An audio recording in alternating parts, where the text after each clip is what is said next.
Vamos a ubicarnos en el libro de Gálatas, por favor. Ese va a ser nuestro pasaje.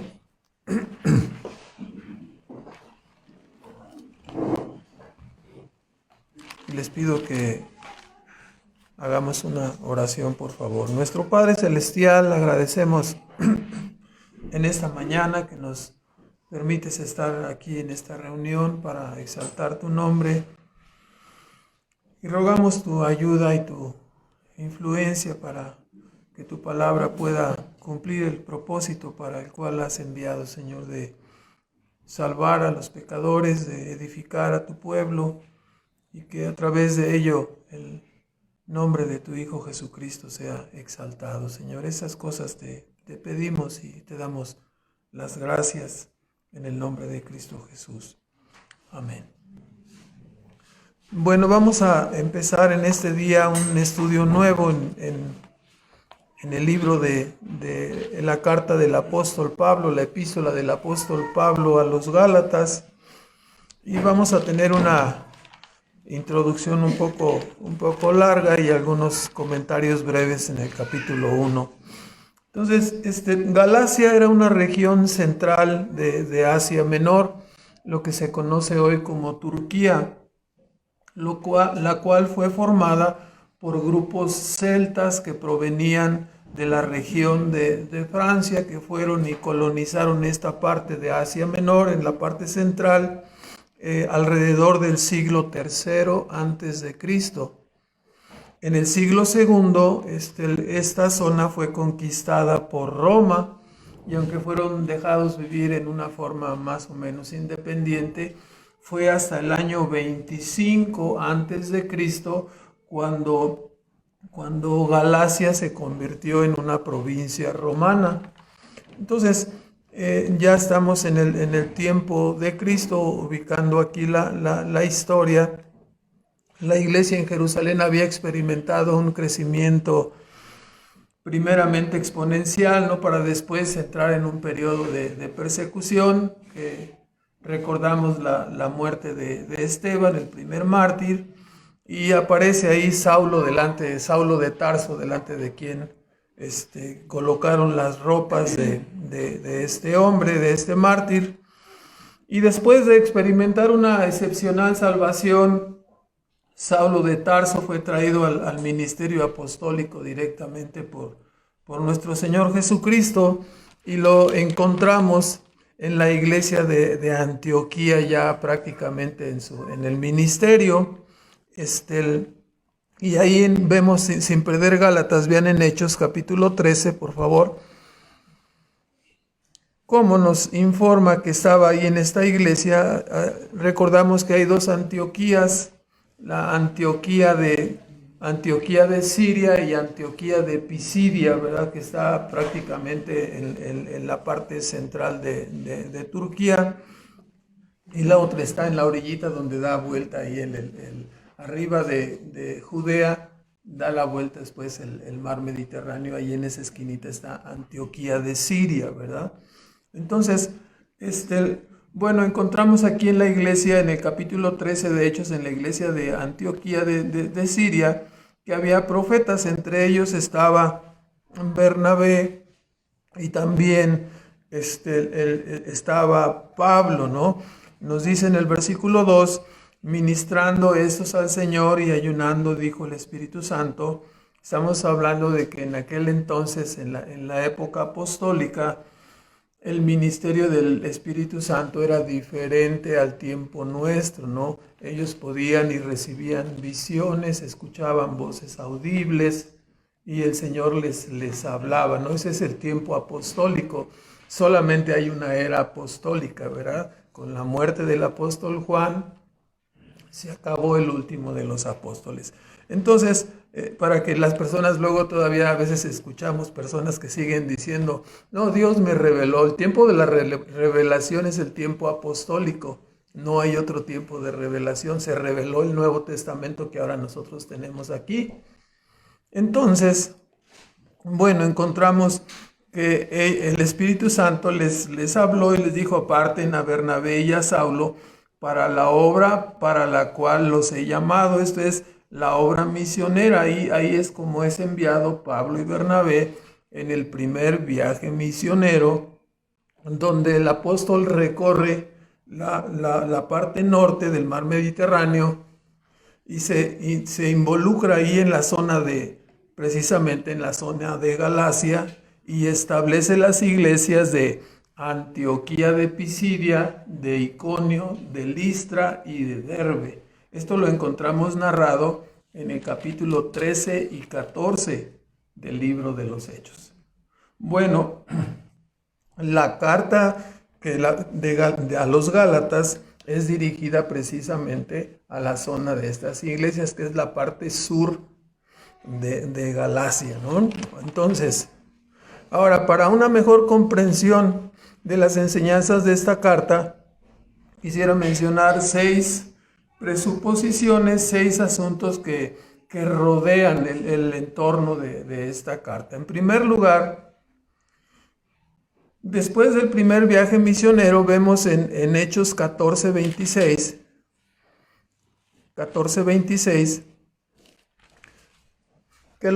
que llegó Pablo y Bernabé de su obra misionera. Pasaron varios años, algunos consideran unos 3 o 4 años, y nos dice ahí que en el versículo 26, 14:26, navegaron a Antioquía, o sea, estaban regresando de donde habían salido en su viaje misionero, regresaron a Antioquía de Siria, donde habían sido encomendados a la gracia de Dios para la obra que habían acabado. Y habiendo llegado y reunido la iglesia, relataron cuán grandes cosas Dios había hecho con ellos, cómo les había abierto a los gentiles la puerta de la fe, y se quedaron allí mucho tiempo. No sabemos exactamente cuántos años, pero quedaron ahí mucho tiempo, ¿no? Entonces, también en el capítulo 15 vemos precisamente que al quedarse ahí surgieron algunos problemas en la iglesia de Jerusalén, en la zona de Judea, y obviamente estos problemas también afectaron a la iglesia de Galacia. ¿Cuáles eran los problemas? Bueno, los problemas, 15:1, algunos que venían de Judea, dice, enseñaban a los hermanos que si no os circuncidáis conforme al rito de Moisés, no podéis ser salvos. Entonces, ahí está el punto, ¿no? Se suscitó una discusión grande por lo cual Pablo y Bernabé decidieron, ¿no?, y se juntaron con los apóstoles en Jerusalén. Es todo lo que trata el capítulo 15 de Hechos, para discutir este asunto.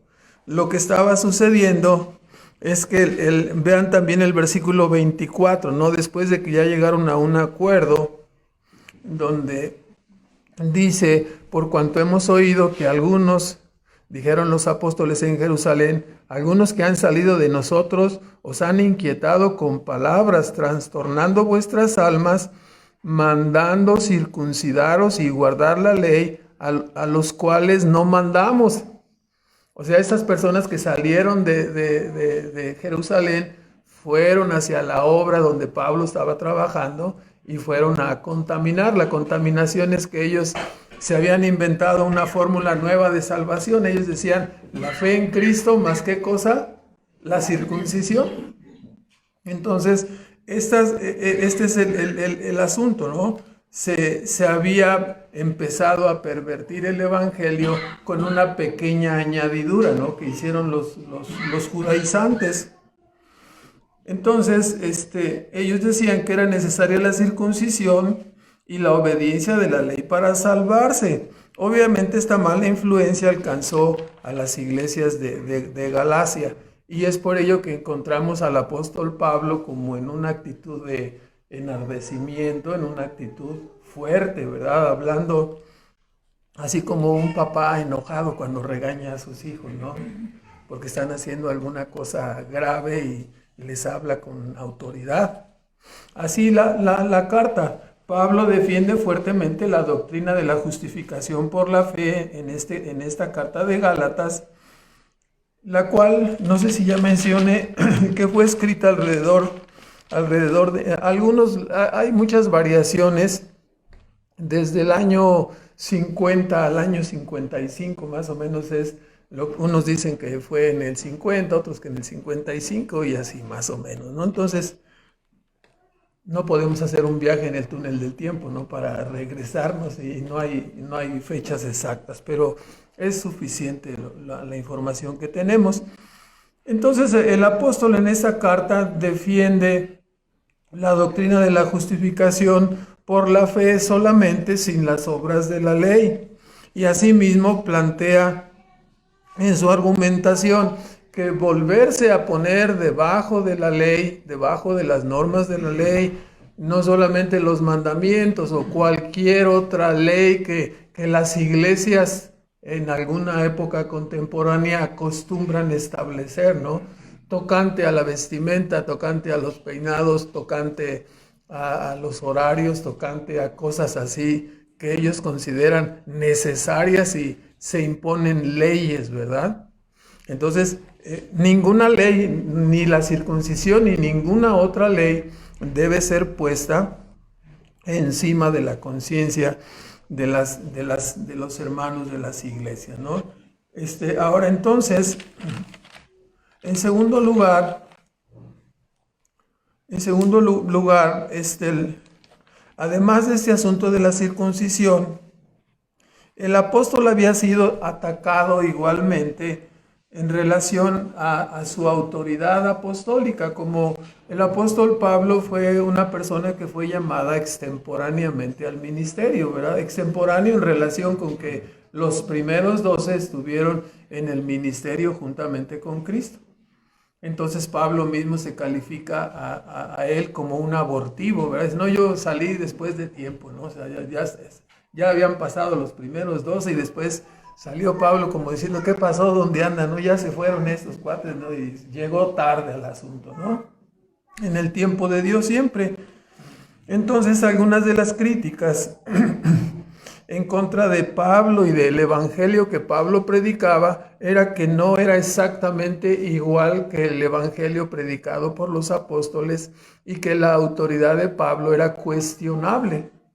Entonces, Pablo saca el machete y empieza a tirar machetazos y dice, no, yo recibí el evangelio así, así, así, en estos términos por revelación. Entonces, contesta el argumento a través de señalar su propia experiencia del llamamiento al ministerio. Dice, fue diferente. Yo iba camino a Damasco y sabemos que iba a perseguir a la iglesia, no estaba persiguiéndola, ese era su trabajo. Era un renombrado maestro rabino de los judíos y perseguía a esta herejía que había surgido, que ellos consideraban la iglesia evangélica así. Y él había tomado como en su celo, había tomado la determinación de acabar con ese movimiento, ¿verdad? Con el movimiento de la iglesia. Entonces, en su argumentación señala que él recibió la revelación directa de Cristo. Ojo, aquí encontramos que la revelación que Cristo dio a los apóstoles y luego posteriormente a Pablo es una revelación directa de parte de Dios, se puede decir así. Eso es una revelación. Ese tipo de revelación ya no existe hoy en día. Se terminó, fue un privilegio apostólico. Solamente ellos disfrutaron de ese privilegio. Igualmente los dones, la capacidad de hacer sanidades, milagros, etc. Ellos la disfrutaron en esa época. Considerada la infancia de la iglesia, ¿no? Y por eso a veces decimos, ¿no? Algunos que quieren regresar a la infancia, es como si usted tiene 40 o 50 años y de repente se le tira a su papá y dice, cárgame, ¿no? Entonces, si el papá se va a enojar, ¿no? Pues, ¿cómo va a regresar a la infancia? Este cuate ya pesa 100 kilos y te va a destruir, ¿no? O sea, fue el inicio. ¿Sí? Ellos no tuvieron la Biblia como la tenemos nosotros. Ellos tenían una Biblia viviente, tenían a los apóstoles vivientes, tuvieron a Cristo. Es una época diferente, pero es la infancia de la iglesia. Ahora ya tenemos una revelación establecida y haremos muy bien en escudriñarla, no es lo que nos corresponde. Entonces, en su argumentación señala Pablo que él recibió revelación directa. Gálatas 1, o sea, podemos ubicarnos en sentido histórico de este asunto. Primero fueron los 12 apóstoles y tiempo después fue el apóstol Pablo. Ellos ni se conocían. Unos recibieron el Evangelio directamente de Cristo y Pablo lo recibió directamente de Cristo, pero tiempo después. No se conocían entre ellos. Entonces solamente decían, oye, anda uno que también anda predicando el Evangelio, ¿verdad? Quienes no, pues es uno. Dicen que Pablo era así, chaparrito, narigón, no muy de una personalidad o un físico muy apantallante, sino más bien un poquito menospreciable en su físico, ¿verdad? Esa es lo que tenemos, no tenemos ninguna fotografía de él, pero en ocasiones se menciona aquí, ellos dicen que eres muy valiente cuando no estás con nosotros, pero tu presencia es como menospreciable, es lo que tanto en Corinto como en Galacia tenían la opinión de Pablo, ¿no? Así entonces, dice en Gálatas 1:11, mas os hago saber, hermanos, que el evangelio que ha sido anunciado por mí no es según hombre, pues ni yo lo recibí ni lo aprendí de hombre, sino por revelación de Jesucristo. Entonces, después que ya se vio con los apóstoles en Jerusalén, estamos en Gálatas ahora 2:6, nos dice, empero aquellos que parecían ser algo, refiriéndose a los apóstoles, cuál hayan sido algún tiempo, o sea, algún tiempo anterior, no tengo que ver. Dios no acepta apariencia de hombre. A mí ciertamente los que parecían ser algo, nada me dieron. Es decir, cuando se encontraron y dijeron, este es el evangelio que yo predico, este es el evangelio que ustedes recibieron, era el mismo, ¿verdad? Era el mismo evangelio. Y dice el apóstol Pablo, pues si ellos eran mucho y yo no estuve en medio de ellos, pues lo siento, ellos no me comunicaron a mí absolutamente nada, ni me añadieron algo nuevo, ¿no? ¿Qué quiere decir esto? Que había recibido el evangelio tan exactamente como ellos lo habían recibido, ¿no? Entonces, no estuvo en contacto con ellos, por lo tanto, como para sospechar de que Pablo hubiera copiado el evangelio de los otros, ¿verdad? Ni los conocía. Ahora, en tercer lugar, Gálatas 2:16. En esta epístola, el apóstol Pablo, en una forma resumida, podemos fijarnos aquí en 2:16, sabiendo que el hombre no es justificado por las obras de la ley, sino por la fe de Jesucristo. Nosotros también hemos creído en Jesucristo para que fuésemos justificados por la fe de Cristo y no por las obras de la ley, por cuanto por las obras de la ley ninguna carne será justificada. Es decir, en esta parte Pablo enfatiza la incapacidad de la ley como un camino de salvación. Es imposible que alguien pueda ser salvo a través de la obediencia de la ley, señalando categóricamente después, ¿no? En 3:24, que la finalidad específica de la ley, Gálatas 3:24, que la ley entonces ¿para qué sirve? Dice, de manera que la ley es nuestro ayo para llevarnos a Cristo. Ayo quiere decir maestro o tutor. Antes se acostumbraba en el mundo de aquel entonces que los hijos estuvieran bajo un tutor o bajo un mentor que les enseñaba, ¿no? Esto sabemos, ¿no? Históricamente que resultó bueno y malo, ¿no? Le pegaba, le enseñaba lo bueno, pero también a veces los tutores traían algunas cosas no convenientes, que eran las costumbres también de aquel entonces, la perversión de algunos de ellos que transmitían igualmente, ¿no? a los que estaban enseñando. Entonces aquí el apóstol está diciendo que la utilidad de la ley es para conducirnos hacia Cristo, es decir, la ley al confrontarnos nos deja ver nuestro pecado, nos deja ver nuestra maldad. Porque algunas personas piensan, no, yo no soy tan malo, vivo más o menos bien, vivo una vida aceptable. Pero cuando eres confrontado con la ley, ¿sí? Y te preguntan, ¿no? A ver, aquí dice que no tendrás dioses ajenos. ¿Tú has tenido dioses ajenos? ¿Tienes imagen? ¿Alguna vez has colgado algún escapulario de esos que luego salen todos mugrosos, grasosos ahí, que se ve que los traen ahí colgados? ¿Alguna medalla, alguna imagen? ¿Te has adorado a ti? Y sabemos, viviendo habiendo sido, ¿no?, conquistados por los españoles. En este caso, nuestro país está lleno de idolatría, ¿no? Y la mayor parte de nosotros tenemos una línea directa en el catolicismo, ¿verdad? Entonces, pues éramos idólatras de por sí, ¿no? Entonces, cuando la ley viene y te dice la idolatría es pecado, entonces te enojas y azotas la puerta y no quieres que te hablen de la Biblia. Y si hay ahí alguna persona maliciosa, te va a decir, es de los gringos, no les hagas caso. Quieren quitarnos lo único que tenemos, nuestras tradiciones. Y algunos prefieren morirse en las tradiciones católicas del país que aprender la verdad que Dios nos dejó a través del ministerio apostólico, ¿no? Entonces, así la ley va revelando nuestros pecados.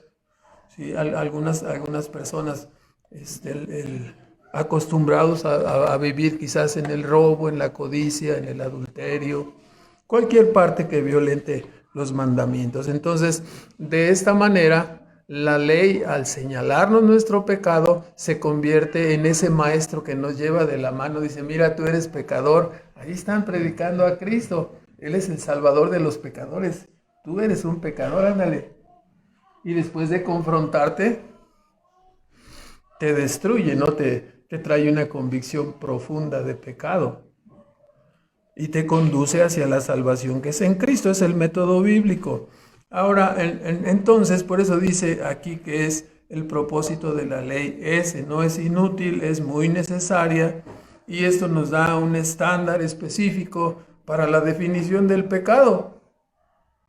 A veces las personas dicen, no, pues ya ves, si tú te tocó nacer en un lugar ahí en el Estado de México donde todos son bien pulqueros y todos hasta colorados están, ¿no? Nadie les ha dicho que la borrachera es pecado, ¿no? Ellos viven felices en el pulque. Hasta que viene ahí la ley y te señala como pecador, borracho, ¿no? Entonces, así algunos pudiéramos vivir en cualquier pecado y no darnos cuenta hasta que viene la ley y te confronta y te señala tu pecado, ¿no? Ahora, en cuarto lugar, Gálatas 5:1. Siendo el régimen de la ley o el de las obras una esclavitud, ¿por qué se considera una esclavitud? El régimen de la ley trata de que el hombre se conduzca bajo ciertos parámetros, bajo ciertas normas desde una perspectiva de opresión externa, ¿no? Aquí dice no hagas, aquí dice no hagas esto tampoco, entonces externamente te oprime, te presiona. Entonces no te deja hacer lo que tú quieres, sino que te detiene. Así funciona, se convierte en un régimen de esclavitud. Entonces, siendo el régimen de la ley una esclavitud por la opresión externa que ejerce, el apóstol señala que la única verdadera libertad que la persona puede tener es que sea salvada por la gracia a través de la obediencia de Cristo, de donde la obediencia de Cristo, la salvación de Cristo, regenera a la persona en su alma, transforma la raíz y el interior, la naturaleza de la persona, de tal manera que la persona llega a obedecer ya no por opresión externa, sino por convicción interna. Entonces, cuando es lo que siempre decimos, ¿no? Si tú le pones a un perro un alma de gato, ¿qué es lo que va a hacer el perro con el alma de gato? Pues va a decir miau. Pero ¿cómo fue posible? Pues si le cambiaste la naturaleza, va a reaccionar de esa manera. Lo que pasa con el ser humano caído es que al regenerarnos se cambia la inclinación de nuestra alma y en lugar de aborrecer y rechazar la verdad de Dios y a Dios mismo, Se cambia interiormente y la persona voluntariamente ama y obedece desde dentro, no por opresión externa, sino por el cambio interior del alma. Bueno, así dice 5.1. Cuando esta carta nos habla, 5.1 de Gálatas, estad firmes en la libertad con que Cristo nos hizo libres, nos está diciendo que estamos libres de estar bajo la ley y de una opresión externa. Y que a través de la salvación tenemos un cambio interior que nos conduce a esa obediencia. Es una obediencia por naturaleza. Entonces, en ese sentido, es una obediencia libre. Nadie nos obliga a nada. Siempre decimos, ¿y cuáles son las cosas que en esta iglesia prohíben? Aquí no prohibimos nada. Entonces yo puedo hacer lo que quieras. Haz lo que quieras. Tú vas a dar cuenta de Dios. Si Dios te ha alcanzado y Dios te ha salvado, te va a conducir ¿a dónde? ¿A dónde conduce el hecho de que Dios te renueve y escriba su ley en su mente y en tu corazón? ¿A qué te conduce? ¿A obedecer los mandamientos o a patearlos? A obedecerlos y amarlos. Es lo que la salvación hace. Entonces, así es la verdadera libertad, ¿no? Y Pablo habla de esa libertad como siendo creyentes. Entonces los Gálatas, al volver a querer sujetarse a los días, a los años, a la circuncisión, estaban volviendo a meterse debajo de la ley y debajo de la opresión externa. ¿Sí me explico? Ok, ahora en quinto lugar, la verdadera vida cristiana es definida aquí en esta carta 5:16. Como el andar en el Espíritu, digo pues, dice Pablo, andad en el Espíritu y no satisfagáis las concupiscencias, los deseos de la carne. Versículo 18, si sois guiados por el Espíritu no estáis bajo la ley, sino que estamos siendo guiados desde nuestro interior. Aquí es importante decir, no nos hacemos cristianos por asistir o por practicar ciertas rutinas. Nos hacemos cristianos cuando somos regenerados por el poder de Dios. Así es como nos hacemos cristianos. Entonces eso hay que distinguirlo, ¿no? Porque hay personas que pudieran pensar, no es que yo ya asisto y yo voy y ya compré mi Biblia, entonces yo ya soy cristiano. ¿Es cristiano porque asiste y compró su Biblia? No, tiene que experimentar el nuevo nacimiento. Es la obra de Dios, es la salvación. Entonces nos hacemos cristianos cuando somos regenerados por el poder de Dios. Es esta nueva naturaleza la que produce una vida piadosa. Pero tener una vida religiosa o entre comillas piadosa sin la renovación interior no nos ganará el reino de Dios, por supuesto, ¿verdad? Ahora, en su disertación sobre la libertad cristiana, el apóstol señala en su carta los extremos que tiene esta libertad. Por un lado, uno de los extremos es caer en la opresión o en el legalismo. Y el otro extremo es Gálatas 5:13, el hecho de convertir la libertad cristiana en libertinaje. Son los dos extremos. Unos caen en el legalismo, aquí están los Gálatas, son creyentes, pero se quieren meter debajo de la ley para que la ley los siga aplastando y oprimiendo, ¿no? Es un legalismo. No hagas esto, no hagas esto, no hagas esto, no hagas aquello. ¿Sí? Y te están matando, ¿no? Sí. ¿Cómo disfruto? No bates, porque si batas te expulsamos. Ay, ¿cómo? No, te están poniendo bajo ¿qué? Bajo una ley, bajo una norma, bajo una opresión. O sea, el cristianismo es la verdadera libertad. En Cristo Jesús ni la circuncisión ni la incircuncisión cuentan, sino la nueva criatura, el hecho de que hayamos sido salvados, experimentado la salvación, ¿no?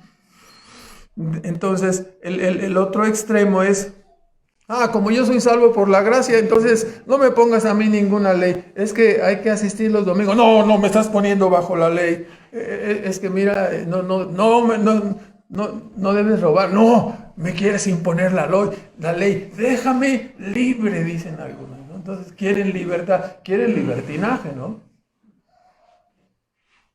Hemos discutido, son los dos extremos. Por un lado, la persona que se quiere meter debajo de las normas legales y está viendo al otro, espiando al otro, diciendo, ya te pusiste, esa camisa está muy brillante, ¿sí?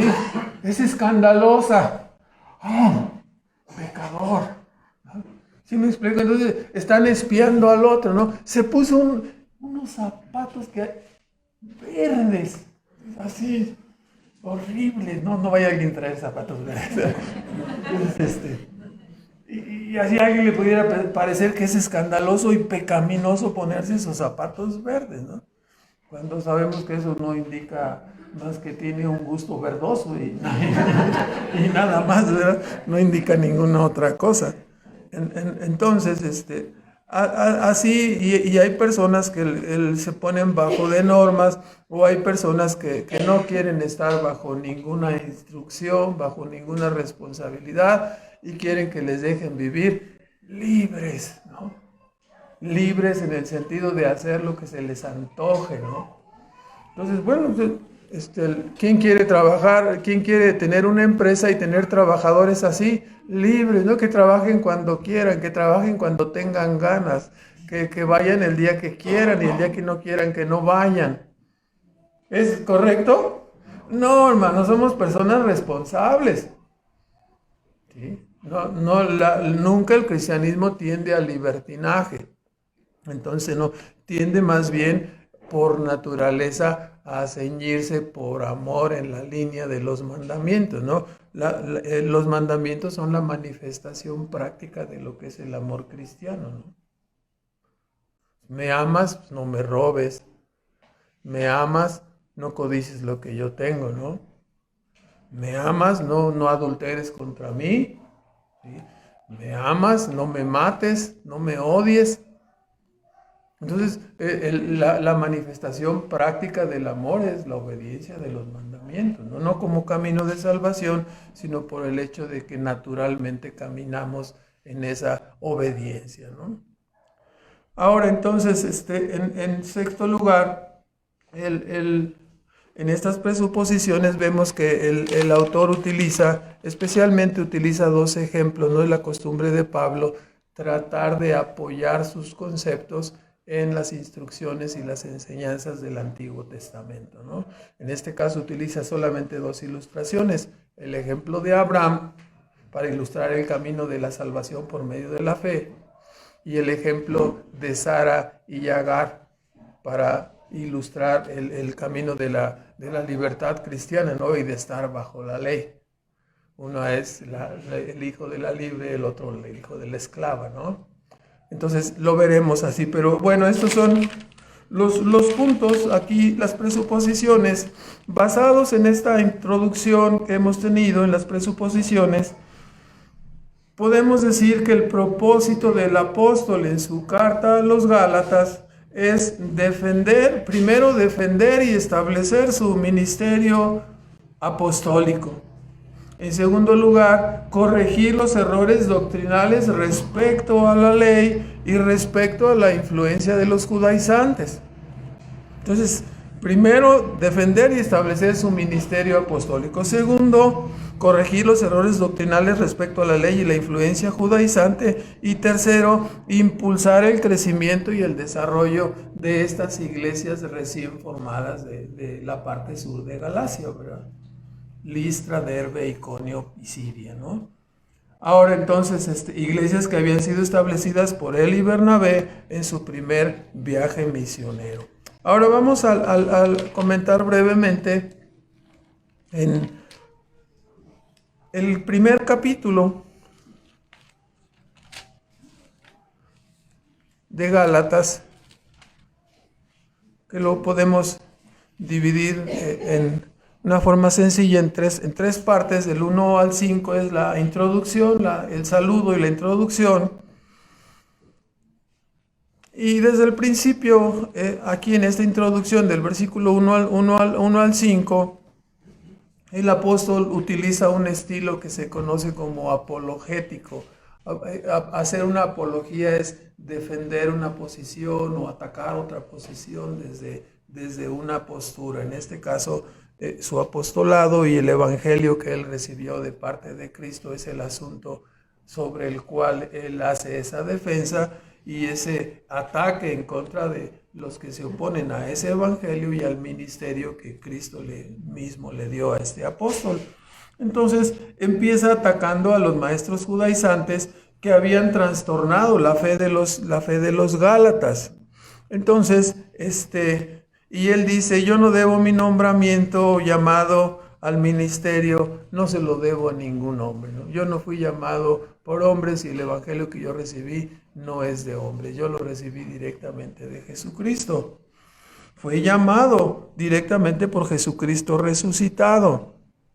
Por eso enfatiza en el versículo 1, Pablo dice, apóstol, no de los hombres ni por hombre. ¿No? Oye, ¿dónde está la escuela de los apóstoles para ir? ¿No? ¿Dónde dan el diploma para ir? A que me den un diploma así, y también yo ser apóstol. No, dice, no, esto es algo que él recibió directamente de parte de Jesucristo, quien se le apareció resucitado de entre los muertos, ¿no? Todo esto lo narra el capítulo 9 del libro de los Hechos. Sabemos cómo se apareció la luz del cielo cuando él era un perseguidor de la iglesia y se le apareció y de frente y lo tumbó del caballo, ¿no? Lo derribó de todo lo que implica esto, de su estilo de vida, de lo que él consideraba como lo mejor, perseguir a la iglesia para destruirla. Y Dios le quitó de ese camino. Y los que le rodean, dice el capítulo 9 de Hechos, que se dieron cuenta, oyeron un poco la voz, pero ellos no vieron la imagen de Cristo, no vieron la persona de Cristo que hablaba con Pablo. O sea, nomás lo acompañaban y se cayeron del caballo y también los tumbó y oyeron la voz, pero no podían ver nada, ¿no? Y Pablo obviamente fue hasta cegado por el resplandor cuando se presentó Cristo delante de él y se reveló directamente a este hombre Saulo de Tarso, ¿no? El perseguidor de la iglesia. Entonces Pablo no lo olvidaba, dice, yo no debo mi ministerio a ningún hombre, fui llamado directamente por Jesucristo, ¿no? Esa es mi experiencia y la platica aquí en Gálatas 1. Y ya sabemos que fue arrebatado del judaísmo y traído a la obediencia del evangelio por Cristo mismo. Ahí entonces esto fue más fuerte y contundente que si el rockero Alex Lora fuera convertido al cristianismo, ¿verdad? Obviamente, ¿no? El apóstol Pablo era un perseguidor, ¿no? Nos imaginamos cualquiera que por error, por descuido, haya escuchado algo de este rockero, se va a dar cuenta de que es totalmente blasfemo, ¿no? Entonces, pero Pablo no solamente era blasfemo, ¿qué era? Era perseguidor de la iglesia. Entonces, estamos hablando de algo extraordinario, ¿no? De algo tremendo, ¿no? Pablo era un perseguidor y fue traído ahora junto con sus amigos, sus hermanos en la fe, que son muchos, ¿no? Gallo, Aristarco, Sópater, Segundo, Timoteo, Tíquico, Trófimo, Silas y otros que vinieron después. Aquí dice que entonces se dedicó, dice, les mandan saludos los hermanos, así como cuando nosotros llegamos a visitar en Juquila, o cuando Aguascalientes era misión, o cuando llegamos a Morelia, saludamos a los hermanos de parte de ustedes y ellos también los mandan a saludar siempre, ¿verdad? Algunos somos muy olvidadizos para los saludos, pero bueno, ahorita que me estoy acordando, se los estoy dando, un poco atrasados, pero... Entonces así el apóstol saluda y en contraste, ahí en el versículo 3, ¿no? En contraste con la opresión legalista, empieza apuntando, ¿no? Dice, gracia y paz del Señor, ¿no? El legalismo, estar bajo la ley, es un asunto difícil de cargar, ¿no? No produce paz, produce terror, produce miedo. La persona es de ese, pequé, estoy perdido. Ya me porté bien, soy salvo, ¿no? Volví a pecar, otra vez estoy perdido, ¿no? La ira de Dios está sobre mí. Me porto bien, ya regresé a la senda correcta. Y está cambiando de frontera, sí. Yo recuerdo cuando apenas empezábamos a escuchar el evangelio, hubo un predicador que decía, que estaba así, ¿no? En la frontera, y decía, hermanos, ya no estén ahí en la frontera, dice, váyanse para arribita, dice, váyanse para allá, rumbo a Canadá, o sea, hay unos que pasan al sueño americano y se quedan ahí luego en Laredo del otro lado, ¿no? Entonces, dice, yo ya soy americano. Y no, dice, no se queden ahí, váyanse allá un poquito más arriba, a los estados del norte, ¿verdad? Porque si no van a estar pase y regresa, y así algunos, ¿no? Cuando están bajo la ley, así es el asunto.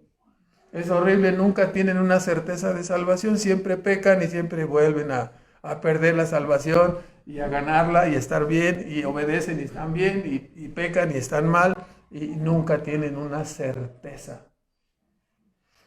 Entonces es horrible, ¿no? Así él enfatiza aquí gracia y ¿qué? Y paz. Porque eso es lo que viene con la verdadera salvación. Cuando la gracia llega a la vida de la persona, trae paz, ¿no? Justificados pues por medio de la fe tenemos como fruto ¿qué cosa? La paz, es lo que dice Pablo, ¿no? En Romanos 5:1. Ok, entonces sigue. Desea él que la gracia de Dios reine sobre ellos, y dice que a través de esa gracia, vean una de las formas que el apóstol señala en el versículo 4, librarnos a través de la gracia. Dios nos libra de lo que conocemos, ¿no? La doctrina cristiana sustenta que este mundo es un mundo caído. Hablamos siempre de la corriente del mundo. El apóstol nos dice en el versículo 3 que el evangelio y la salvación nos libra de este presente siglo, ¿qué? Malo, porque es un siglo caído, es un siglo perdido, está bajo la influencia y el control del pecado. Cuando nosotros somos traídos a la salvación, entonces entramos en el reino de Dios y estamos bajo el reinado, el gobierno, la dirección de Dios a través de su palabra, y escapamos de ese mundo caído. Nuestro destino eterno está asegurado en Cristo a través de la salvación, a través del perdón, a través de librarnos de la culpa. Dice, se entregó Cristo por nuestros pecados para librarnos de este presente siglo malo, ¿no? Nos libró de la culpa y de la condenación de este mundo y nos introduce en la salvación a un proyecto nuevo, a un proyecto de un mundo nuevo, a un proyecto de una humanidad nueva, ya no en la semejanza del Adán caído, sino en la semejanza de Cristo, ¿no? Ese es el proceso que Pablo está hablando, y por eso le llama a este mundo del presente siglo o época o edad mala, ¿no? En la corriente del mundo, el siglo malo, el mundo caído. Entonces, es la voluntad de Dios que a través del Evangelio Dios desarrolla este proyecto de humanidad nueva y de mundo nuevo, ¿no? Lo hace a través de la redención de Cristo y a través de la predicación del Evangelio, hasta que sea finalmente establecido en su segunda venida, ¿no? A partir de eso. Ahora, a partir del versículo 6 y hasta el versículo 10, el apóstol habla de su maravilla. Dice, no sé cómo es que en tan poco tiempo se han desviado, ¿no? Era un dolor de cabeza para él, habiendo establecido estas iglesias, y luego recibe noticias. No era como en el internet tan rápido, ¿verdad? No había WhatsApp ni nada, pero lo que ocurrió fue que se enteró de que estas iglesias estaban siendo judaizadas, y que además del evangelio verdadero estaban introduciendo y añadiendo la circuncisión, ¿no? Entonces, dice, estoy maravillado. Dice, ¿cómo es posible si apenas empezó la obra, tienen 4 o 5 años y ya están desviándose? ¿Sí? Quizás ahí no había, al que le echarían la culpa sería Pablo, ¿no? Ahora que le echarían la culpa, fue la culpa del pastor, o fue la culpa de o fue por hacer esto, fue por hacer lo otro, ¿no? ¿A quién le echamos la culpa aquí? Unos poquitos años y se desviaron, ¿no? Obviamente se descuidaron, ¿no? Obviamente fueron sorprendidos, los mató la ignorancia. No es lo mismo ser un judío que ser un gentil, ¿no? hasta la fecha los judaizantes siguen engañando personas, ¿no? De repente te encuentras amigos o personas conocidas que dicen, no, mira, sí, ya encontré la verdad, sí. ¿Ustedes no celebran la Pascua? Nosotros estamos allá, acabamos de celebrar los tabernáculos y vamos por la Pascua. Estoy feliz en esto. O sea, otro que fue judaizado, ¿no? Todavía hasta ahora, 2000 años después, siguen judaizando. Y las personas dicen, no, hombre, encontré algo maravilloso. Y ahí sí, mira, hasta nos vestimos de esta manera. Y hasta me compré mi envoltura y todo lo demás, ¿no? No, hermanos, o sea, hasta la fecha siguen engañando, ¿no? Fueron un pueblo usado para preservar la Escritura, recibieron la revelación de Dios, pero nada más. Dios trata con ellos y seguirá tratando, ¿no? La Biblia nos habla ahí. Si no me cree, lea el capítulo 11 de Romanos. Ahí dice que Dios va a seguir y sigue tratando con los israelitas, ¿no? Pero nosotros no somos israelitas. Sí, es absurdo que si yo dijera, no, es que descubrí que dentro de mi sangre corre sangre judía. ¿Y eso qué te hace mejor que los demás o qué? ¿No es roja igual que la de todos los demás? ¿O no tiene glóbulos rojos? ¿O tiene puros azules? No hay azules, ¿verdad? Pero no, hermanos, o sea, hemos encontrado lo mejor que podemos encontrar al encontrar el Evangelio, ¿no? Al ser encontrados por Cristo. Aquí no importa la raza, no importa la nacionalidad, no importa que tú tengas una línea, ¿no? De decir, no, yo ya descubrí, estoy indagando. No, hermano, no pierdas su tiempo, ¿no? Estoy buscando aquí si mi apellido aparece aquí entre la línea de Abraham, porque... No, por favor, no, o sea, mejor encuentra a Cristo. Busca a Cristo, busca la salvación. Eso es lo mejor que te puede suceder. No hay ninguna otra cosa mejor, ¿sí? que seas encontrado por Cristo para la salvación. Entonces, así pues dice, estoy sorprendido que se hayan alejado, ¿no? Alejado aquí es la idea como...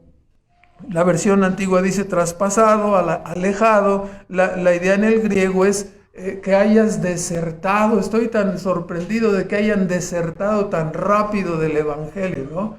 Desertor es uno que está en el ejército y se sale y se dice que se convirtió en un desertor. Desertó, se salió del ejército donde estaba. No es la palabra usada, es un término militar. Estoy sorprendido de que estén haciendo eso y ahora resulta que lo hacen descubriendo que a la fe de Cristo le agregan algo maravilloso, ¿no? Le agregan las circuncisiones para poder ser salvos, ¿no? ¿Se oye bien? Entonces, fe en Cristo más circuncisión. Hemos descubierto algo maravilloso, ¿sí? Ya no nada más, ustedes están todavía nada más en la fe de Cristo. Ay, cuánto lo siento, ¿no? Nosotros hemos descubierto que tenemos que circuncidarnos. Esto era lo que estaban haciendo los gálatas, ¿no? Terrible, ¿no? En lugar de avanzar, iban retrocediendo.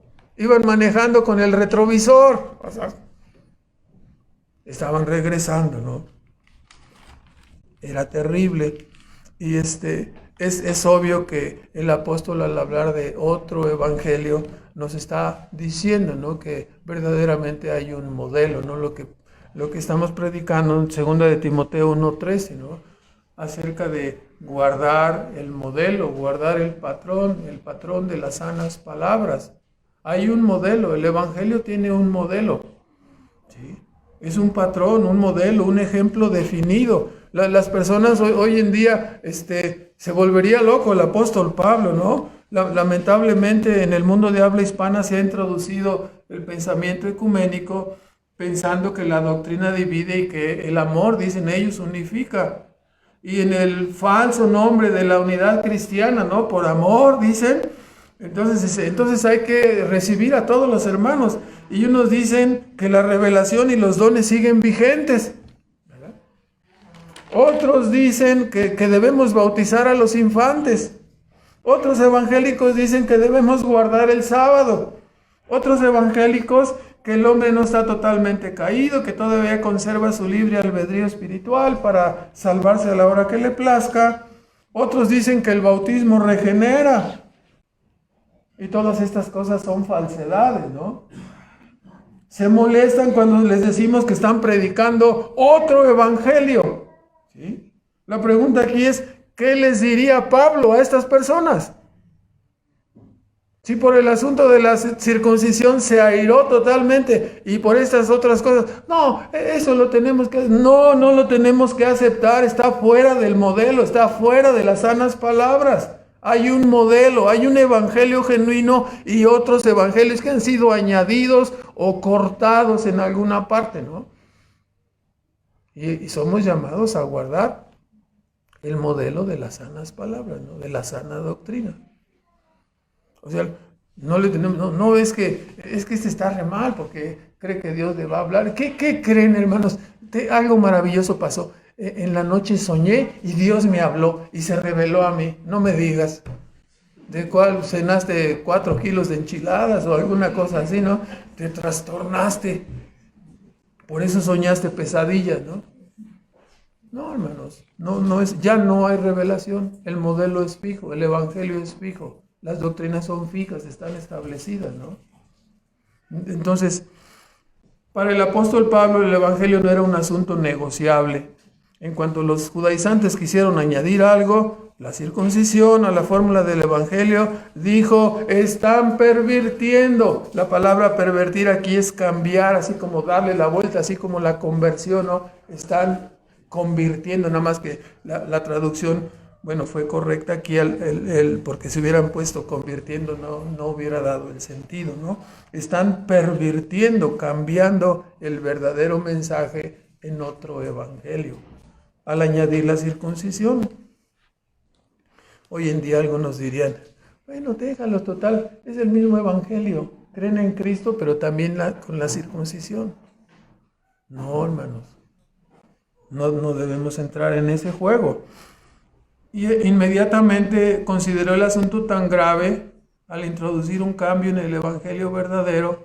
O sea, hermanos, todo esto a veces parece exagerado porque estamos acostumbrados a la idea de, yo siempre les digo, la iglesia de los compadres, ¿no? ¿Cómo nació esta iglesia? No, pues estábamos allá y conocí a una persona, oye, pues me caes bien y casi pensamos igual, ¿por qué no fundamos una iglesia? Déjame pensarlo, ¿no? Vamos a orar. Ya se puede. Y luego se resulta que se encuentran y oran y fundan una iglesia. Es la iglesia de los compadres, ¿verdad? O sea, no tienen una base, no tienen una confesión de fe. Ninguna iglesia los envió como a Pablo y a Bernabé. O sea, no pueden surgir iglesias solas de debajo de cualquier esquina. Tiene que haber iglesia madre que les establezca, que les enseñe, que les conduzca por la doctrina. Cuando no seguimos el modelo bíblico, entonces vamos a acabar, nacen iglesias con chayotes, aguacates y toda clase de frutos, ¿no? Porque no están siguiendo, ¿qué? El modelo. Vamos a fundar una iglesia, ¿cómo le llamaremos? Iglesia, ¿qué? Ya ve, hasta maradoniana hay. O sea, es una vacilada, ¿no? Entonces, no, hermanos, el apóstol esto es tan grave que el apóstol lanzó en el versículo 8 y 9 lo que conocemos como 2 anatemas. Si alguien cambia el evangelio, ¿qué dice? Que sea maldito. Es lo que quiere decir. Le está maldiciendo. Es un asunto gravísimo, ¿no? Si alguien o un ángel, nadie puede cambiar el modelo, ni un ángel. O sea, si se le apareció a la señora Miller o se le apareció al ángel Moroni de los mormones, o sea, no hay revelaciones, ya no hay otro evangelio. Este es el modelo, nos ceñimos a este modelo. Y no podemos ni añadir ni quitar nada de lo que este libro enseña.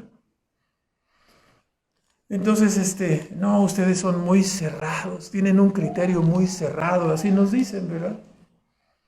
Pues sí, tenemos un criterio muy cerrado. Procuramos que ese criterio sea gobernado y dirigido por la Escritura para no equivocarnos, ¿no? Y eso es lo que deberíamos hacer. O sea, Pablo dijo, sea anatema cualquiera que adultere, cualquiera que cambie el evangelio recibido, ni siquiera un ángel, ni otro apóstol, ni otra persona, nadie está autorizado a alterar la revelación que ellos habían recibido de parte de Jesucristo. Ese era el evangelio. Dijo Pablo en Romanos 4:16 que tiene que ser por fe. Dice, es por fe para que sea por gracia, ¿no? Es lo que estaba defendiendo Pablo, la gracia. Y tiene que ser por medio de la fe para que sea por gracia. Nada puede ser añadido a la fe, ni la circuncisión, ni el bautismo, ni ninguna otra obra que la persona pueda hacer. ¿Por qué? Porque, hermanos, la sabiduría divina dada en su palabra, en su revelación, no puede ser corregida o alterada ni por los ángeles ni por los hombres. Nadie puede corregir a Dios. Lo que Dios nos reveló aquí en su palabra es perfecta, útil y específica para lo que fue diseñada. Entonces, si a usted se le ocurre, no, a mí me gustaría que no, ya está divagando, ya se le está yendo su pensamiento, ¿no?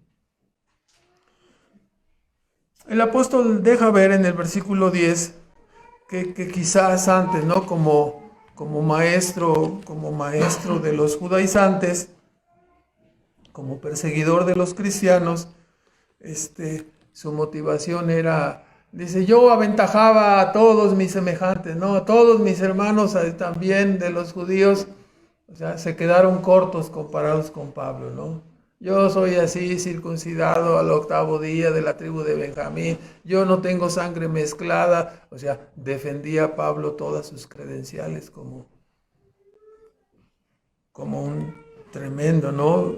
Judío. Y quizás estaba buscando el favor de los hombres, ¿no? Porque iba con los principales para recibir cartas, para poder ir a perseguir a las iglesias.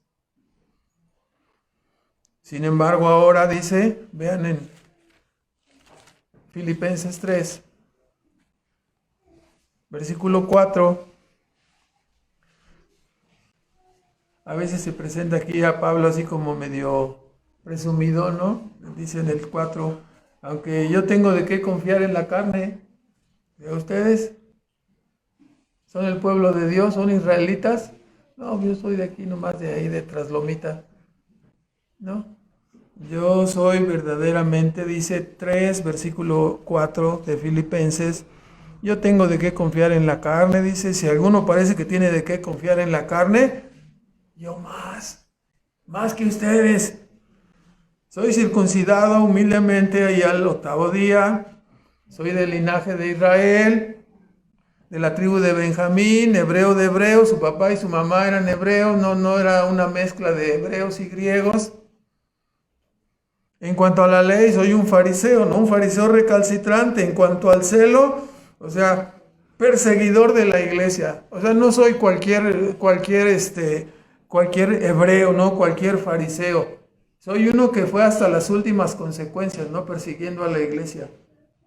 Entonces, en cuanto a la justicia que es en la ley, humildemente le faltó poner ahí, ¿no? Irreprensible. O sea, nadie le podía acusar de nada. Sin embargo, dice, todas estas cosas que eran para mí ganancias, ¿no? Como un rabino, ¿sí? Ahora las tengo por pérdidas, por amor de Cristo. Y ciertamente lo tengo todo por pérdida, por el conocimiento de Cristo Jesús, mi Señor, por amor del cual lo he perdido todo y lo tengo por estiércol en la versión antigua, por basura, para ganar a Cristo, ¿no? Entonces, de esta manera el apóstol nos está diciendo, ¿no?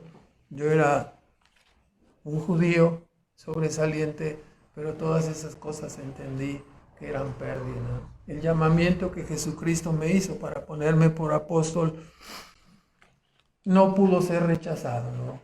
El Señor le doblegó a este villano, a este tirano, Saulo de Tarso, para convertirlo, ¿no?, en la misma persona con un carácter inquebrantable, con una determinación para convertirse, ¿no?, en el apóstol misionero.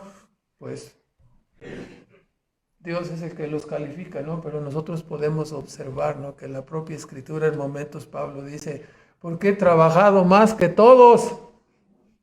Y luego bueno, no yo, sino la gracia de Dios en mí, ¿no? Este no era de los que tomaban la gracia como pretexto para la flojera, ¿no?, sino que se convirtió en un poderoso hombre de Dios predicando el Evangelio, ¿no?, con una obra misionera, sin internet y sin nada, mucho más de lo que cualquiera persona pudiera pensar aquí y creo que en toda la tierra, ¿no? Una obra tremenda que el Señor le permitió hacer. Ahora Pablo termina en el capítulo defendiendo su ministerio, dando una ficha biográfica de su vida. Era perseguidor, o sea, no era digno de ser llamado al ministerio, mucho menos ni siquiera al cristianismo. Sin embargo, a Dios le plació traer a este hombre. Le había predestinado para la salvación. Le llamó eficazmente y él no pudo resistir este llamado, ¿no? Fue una revelación directa de parte de Cristo hacia él y le entregó el evangelio que ahora Pablo predicaba. Y lo vuelvo a repetir, ni siquiera conocía a los apóstoles y tampoco fue a buscarlos para corroborar lo que Cristo le había dicho. Él recibió el evangelio lo mismo que los otros 12 y él se fue por su camino a predicar por 3 años. Y después dice, regresé y fui a visitar a Pedro. Yo me imagino compararon ahí los evangelios, ¿no? Pedro se ha de haber quedado con los ojos así, ¿no? Decía, ay caray, pues es lo mismo. Tú no estuviste allá con nosotros, no conoces el huerto de Getsemaní, no, yo no conozco nada de eso, ¿verdad? Yo vengo de Damasco, ¿no?, de Antioquía después. Entonces, hasta después de 3 años, no le conocían en las iglesias, tan solo se alegraban, ¿no?, de que esta persona que perseguía ahora era predicador de la verdad. Un imposible, hermanos. O sea, lo vuelvo a repetir, ¿no? Usé el ejemplo de un personaje público. Es decir, si alguien nos dijera, este rockero ya se convirtió y ahora es predicador. No, ¿cómo que es? Y es mínimo, ¿no? Pablo era perseguidor, ¿no? Tú mataste a uno de los nuestros ¿no?, y ahora estoy aquí para predicar el evangelio. Casi, si alguno tendría si no una pistola, una ballesta, no lo sacaba para... Tú mataste a mi familia, ¿no?, de cristianos. Fue algo tremendo, ¿no?, lo que Dios hizo. La gracia de Dios hizo en este hombre. Y Pablo enfatiza entonces aquí en esa primera carta que, aunque no estuvo con los 12 apóstoles, él recibió una revelación extemporánea del evangelio, del mismo evangelio que Jesucristo enseñó a los 12. Por lo tanto, hasta lo volvemos a repetir, 2:6, de aquellos que parecían ser algo, cuál hayan sido algún tiempo, no tengo que ver, Dios no acepta apariencia de hombre. A mí ciertamente los que parecían ser algo, nada me dieron. El evangelio que yo tengo me lo dio Cristo, es el mismo que a ellos les entregó. Entonces, diferentes personas en diferentes tiempos, pero una misma revelación acerca de Cristo resucitado. Por lo tanto, el apóstol establece su autoridad apostólica para estas iglesias de Galacia que en apariencia, por la mala influencia de los judaizantes, estaban menospreciando su autoridad apostólica. Entonces, vamos a terminar con unos comentarios. En primer lugar, debemos meditar, ¿no?, qué gran bendición nos resulta tener el modelo del evangelio preservado providencialmente por Dios a través de las Escrituras, ¿no? Es una gran bendición siempre la luz de la verdad que resplandece en medio de las tinieblas del error y confusión de nuestro mundo.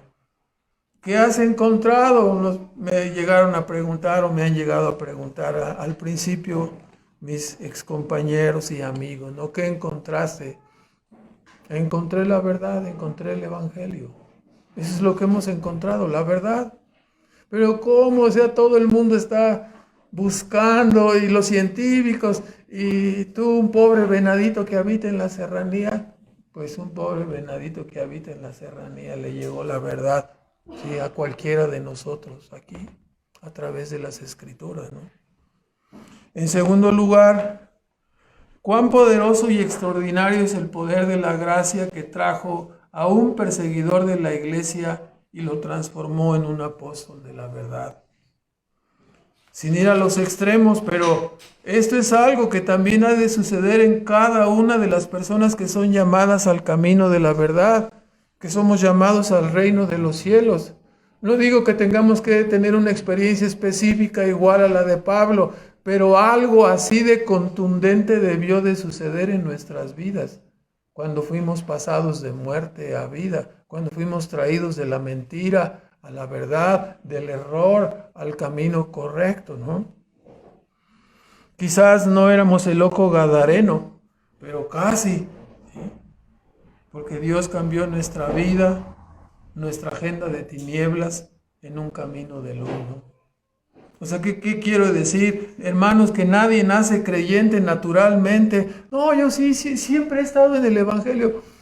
Sí, o sea, y no te dice que algo pasó, como lo que estamos escuchando de Pablo, como lo que estamos escuchando de la mayoría de los creyentes. O sea, entonces tú pasaste de muerte a vida y ni cuenta te diste.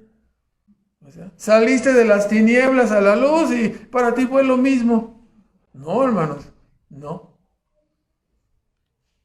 Nadie nace creyente naturalmente, ni tampoco nace inclinado a Dios. Todos sufrimos un shock mayor o menor que nos trajo a su reino y por ello damos gracias a Dios, ¿no? Porque ese descarrilamiento del mal y esa vuelta a la senda de la verdad es algo que ocurre siempre en una persona que es salvada, ¿no? Y desde entonces nos convertimos, ¿no? Como aquellos monitos de la película de Toy Story, ¿no? Estamos agradecidos, estamos agradecidos, estamos agradecidos. Desde que Dios nos salvó y nos vuelven a encontrar, estamos agradecidos, estamos desde entonces que Dios nos salvó, ¿verdad? Pero dices, no, es que yo no puedo encontrar esa línea de división entre el antes y el después. Pues entonces hay que examinar nuestra vida, ¿no? O sea, ¿qué quiere decir? Que usted antes de ser creyente ya era obediente, ya era cristiano, antes de ser salvado ya... No, hermanos. En tercer lugar, notamos que el apóstol recibió una revelación del Evangelio directamente de nuestro Señor Jesucristo. Hubo una revelación especial para él, para los demás apóstoles, profetas y evangelistas. Tenemos ahí a Marcos, a Lucas, a Mateo, los diferentes apóstoles, a Pedro, y ellos recibieron esta revelación que tenemos ahora en el Nuevo Testamento. Hermanos, podemos decirlo de esta manera, como Pablo lo señala, ¿no? Ellos, los apóstoles y estos profetas que estamos señalando como Marcos o Lucas, no recibieron la verdad de los hombres, sino que fueron constituidos testigos de la verdad de nuestro Señor Jesucristo. Eso es lo que dice el apóstol Juan en su primera carta, ¿no? Lo que hemos visto, lo que hemos palpado, lo que hemos oído tocante al verbo de vida, esto es lo que son testigos. Recibieron una revelación directa. Pero hermanos, desde ellos hacia todos los demás, nosotros hemos recibido desde entonces la verdad predicada por los hombres. Ya no hay revelación. Hemos recibido la verdad predicada por otros hombres. Por ello somos llamados, O sea, el apóstol Pablo dice, nadie me va a decir a mí ni va a cambiar la revelación que yo recibí. Esto yo no lo recibí de hombres, no hago caso de los hombres tocante a esta revelación. No la voy a cambiar, no voy a alterar. Esto es lo que recibí y este es el evangelio. Pero nosotros no podemos decir eso. Porque nosotros hemos recibido el evangelio ¿de quién? De otros hombres, ¿no? Entonces, a nosotros sí se nos manda escudriñar como los de Berea, ¿no? ¿Qué se nos manda escudriñar a los de Berea? Hechos 17:11. Se nos manda que tenemos la responsabilidad de escudriñar las escrituras para ver si los que nos enseñan se están apegando al modelo y a la norma que recibieron Pablo y los demás apóstoles por revelación directa de Jesucristo. Aquí la tenemos. Entonces es nuestro deber escudriñar para que las enseñanzas que nos están dando se conformen a este modelo. ¿Me explico? Entonces nosotros tenemos que decir, bueno, ¿está escrito? ¿Qué dice? Como que este hermano nos enseñó algo así como que algún cambio en la genealogía, algún cambio en la doctrina. A ver, espérame tantito, ¿verdad? Déjame asegurarme a ver si está aquí. No podemos decir como los apóstoles, ¿no? Ellos recibieron una revelación especial, nosotros hemos recibido ya de hombres. Entonces es nuestro deber, ¿ya lo encontraron? Hechos 17:11. Y esos fueron mejores, dice el apóstol. ¿Por qué? Dice, porque eran mejores. 17:10. Entonces los hermanos luego de noche enviaron a Pablo y a Silas a Berea, los cuales, habiendo llegado, entraron en la sinagoga de los judíos, y fueron estos más nobles que los que estaban en Tesalónica. ¿En qué consistía la nobleza de estos bereanos? Dice, pues recibieron la palabra con toda solicitud, escudriñando cada día las escrituras, si estas cosas eran así. O sea, si lo que les enseñaban y predicaban coincidía con el modelo que tenemos, ¿no? Bueno, en cuarto y último lugar, en el libro del Progreso del Peregrino aparece cuando él llega en su viaje desde la ciudad de destrucción hasta el reino de Dios, ¿no? En su llegada al Palacio Hermoso, que es la figura que Bunyan utilizó para hablar de la iglesia, se encuentra ahí el intérprete, uno de los personajes típicos, intérprete, evangelista, que representan en realidad el ministerio, ¿no? El ministerio pastoral, lo voy a decir de esa manera. En su llegada al Palacio Hermoso, el intérprete enseña a Peregrino 7 ilustraciones.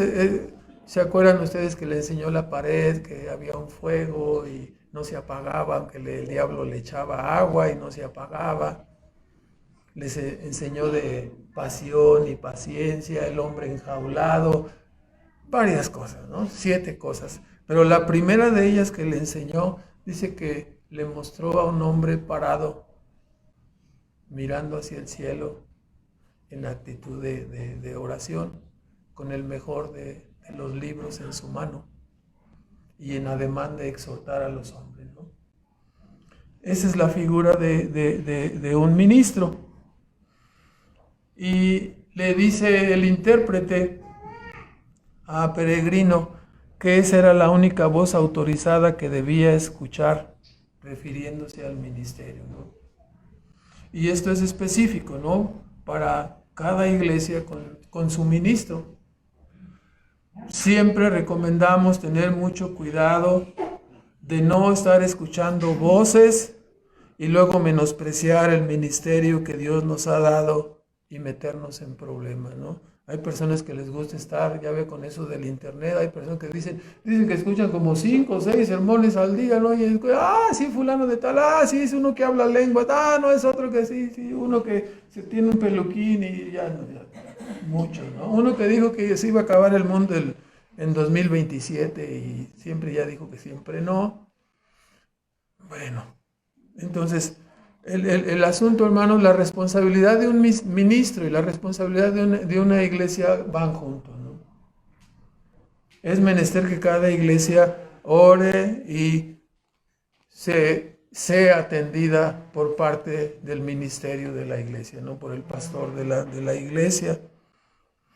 Y debemos de tener cuidado de no escuchar muchas voces. Muchos de los problemas de las iglesias se desprenden de que escuchan otras voces y menospreciamos el ministerio que Dios nos ha dado, ¿no? Vemos que el peregrino escuchó en un principio a sabios según el mundo, ¿no? Él caminaba bien, iba bien contento y luego de repente se encontró a sabios según el mundo. ¿Qué estás haciendo? No, ves que, y esa carga que traes ahí, ay, no, mira, te voy a decir cómo te la quitas. Mira, ves allá vive legalidad y allá está su hijo, urbanidad, y vete por allí, y ahí va para allá. Y lo sacó del camino, ¿no? Con las advertencias, te vas por el camino, no te salgas del camino. Oye, pero mira, ese camino va paralelo y por opinión propia.